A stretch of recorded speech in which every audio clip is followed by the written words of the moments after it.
Molly, vous êtes prêt pour l'interview?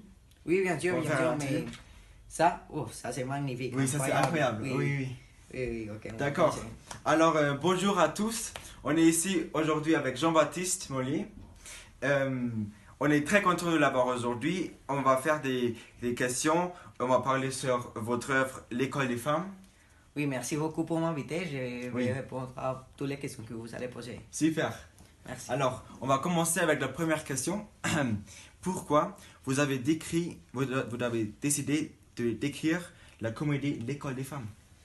Et c'est très intéressant car j'ai décidé d'écrire cette comédie et d'une façon très particulière, premièrement en parlant de thématiques très polémiques à l'époque et aussi en faisant et tout ça pour raconter quelques faits de ma vie personnelle à cette époque. Et comme vu, j'ai plu beaucoup et ça a été une expérience très bonne et ça m'a permis de pouvoir échapper à tous ces stéréotypes de l'époque de la comédie.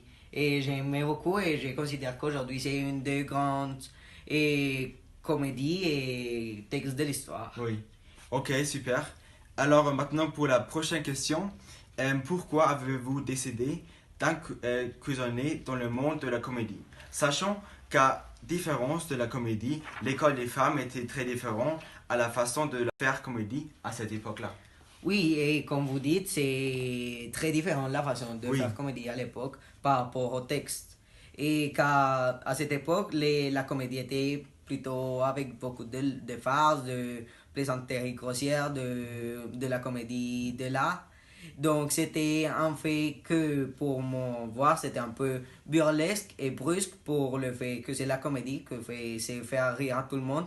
Donc avec ce texte, j'ai mis un peu plus de l'élégance et de la classe et pour donner comme un statut de noblesse à la comédie et faire que ces gens soient acceptés par tout le monde. Donc c'est pour ça que j'ai décidé d'incursionner dans la comédie. D'accord.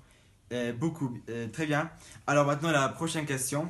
Comment pouvez-vous expliquer le phénomène que fait à cette comédie lorsque la publication a été réussite, mais de l'autre côté, beaucoup de critiques et de méprise?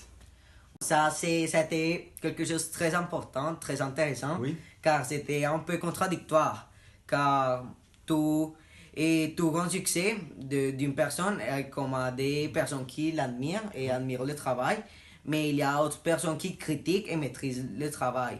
Donc le fait qu'il y a les deux réactions, qui soient très réussies, mais beaucoup de gens ne plaisent pas, ça a été comme très bon et j'ai eu une idée révolutionnaire qui a été répondre à tous les critiques en faisant une autre comédie appelée Critique de l'école des femmes. Donc c'est quelque chose que pas n'importe quelle personne pense en ça. Donc c'est quelque chose de révolutionnaire.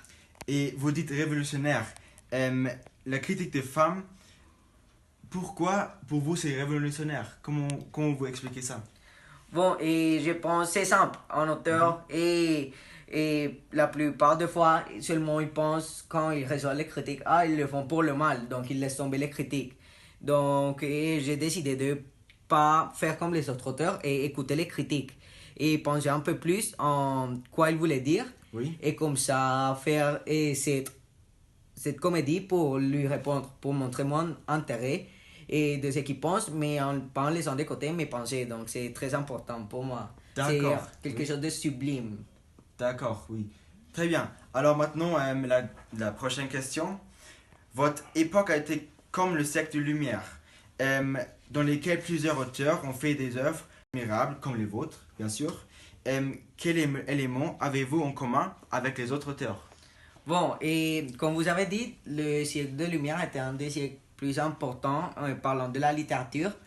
Et a été un siècle dans lequel tous les auteurs, nous avons pu permettre aux gens de se rendre de choses qui étaient un peu interdites. À l'époque, ils n'étaient pas conscients de cette chose. Donc, avec ces livres, ces textes, ces images, on a permis aux gens de créer une identité propre, d'une pensée propre, et comme ça, et faire qu'ils pensent et qu'ils ne soient pas ligués et à des personnes qui disent à quoi penser, à quoi faire. Donc, et ça, c'était la chose qui nous était en commun, mais nous différencie nos travaux.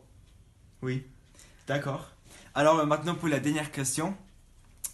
Une des critiques après la publication a été le rumeur de que vous avez eu une relation amoureuse avec Armande Péjart, la fille de votre épouse.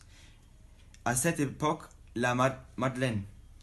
Que avez-vous à dire de cette rumeur? Oh, cette rumeur était une rumeur que c'est vrai, je dois dire, c'est vrai. Car j'aimais beaucoup Madeleine, mais j'ai toujours aimé plus Armande.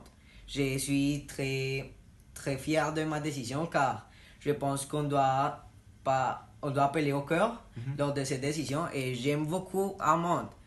Et je remercie Madeleine pour tout ce qu'il m'a apporté et toute l'influence en moi. Mais Armande, oh, je ne peux pas oublier Armande. Sa beauté, son intelligence, c'est fabuleux. Oui, je crois aussi qu'il faut expérimenter ça pour aussi le comprendre. Alors, beaucoup merci que vous étiez là aujourd'hui. C'était un plaisir de vous avoir. Merci beaucoup. Oui, c'était super. Alors, aussi beaucoup... tous les gens à vous, oui. Et on va se voir dans la prochaine fois.